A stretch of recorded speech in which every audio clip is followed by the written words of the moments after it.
Hi అండి. ఈరోజు అయితే మిరియాల రసం అయితే చేశాను. చాలా మంచిగా ఉంటుందండి మిరియాల రసము. వేడి వేడి అన్నం వెంబడి మన సర్దికి జలుబుకైనా చాలా బాగుంటుంది. దీని వెంబడైతే అప్పడాలు అయినా ఉప్పు చేపలైనా ఏదైనా ఒకటైతే పెట్టుకొని అయితే తింటే సూపర్ ఉంటుందండి మిరియాల చారు. ఇక్కడ వచ్చేసి అయితే నేనైతే వేడి వేడి అన్నం అయితే చేసుకున్నాను. మిరియాల చారు అయితే చేశానండి. చూడండి, టేస్టీగా బాగా ఉంటుంది.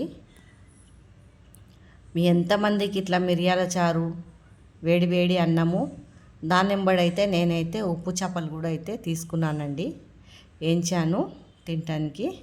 మీ ఎంతమందికి ఇట్లా ఇష్టం ఉన్నదో కామెంట్ బాక్స్లో కామెంట్ అయితే చేసేయండి.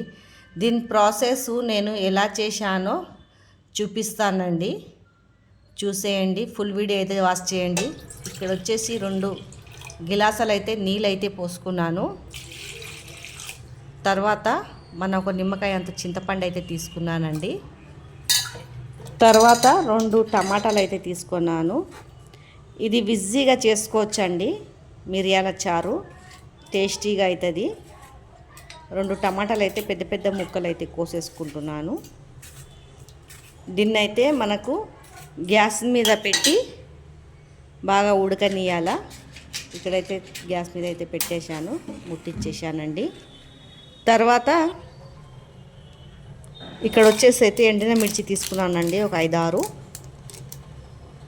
తర్వాత కొన్ని మిరియాలు, తర్వాత జీలకర్ర అండి, కరివేపాకు, కాడలతోటి కొత్తిమీర అయితే వేసేసుకుంటున్నాను. ఇది వచ్చేసి అయితే మిక్సీ అయితే పట్టేయాలండి, బరుకుగా మెత్తగా పట్టొద్దంతా. ఇట్లా బాగా మసిలినాక ఇదైతే వేసేయాలండి. వేసేసినాక బాగా మసలాల, ఉడికే చింతపండు టమాటా ఇవన్నీ ఉడికే వరకు. తర్వాత కొద్దిగా నీళ్ళు అయితే దీన్ని పోసేసినానండి, కడిగేసి. ఉప్పు అయితే మన రుచికి సరిపోయేంత వేసుకోవాలా. దీన్ని బాగా మసలనియాలండి. మసిలితే అంతా మొత్తం జ్యూస్ అనేది దానికి వస్తుంది. చూడండి, మెత్తగా టమాటా కూడా ఉడికిపోయింది. ఇది చల్లగా అయిపోయాక దీని గుజ్జంతా తీసి పారేయాలండి. పారేశాక కొంచెం నూనె పోసుకొని జీలకర్ర ఆవాలు అయితే వేసుకున్నాను. ఎల్లిపాయలండి తోలుతోటే దంచి వేసుకోవాలి, స్మెల్ అయితే సూపర్ ఉంటుంది. తర్వాత కొద్దిగా పసుపు వేసుకోవాలండి దాంట్లో. తర్వాత కొత్తిమీర కలిమాకు వేసుకోవాలా. చూడండి, మనకు తినాలనిపిస్తే ఇంగువ వేసుకోవాలా, లేకపోతే వేసుకోవద్దు. నేనైతే ఇంగువ అయితే వేసుకుంటున్నానండి, టేస్ట్ అయితే సూపర్ ఉంటుంది ఇంగువ వేసుకుంటే.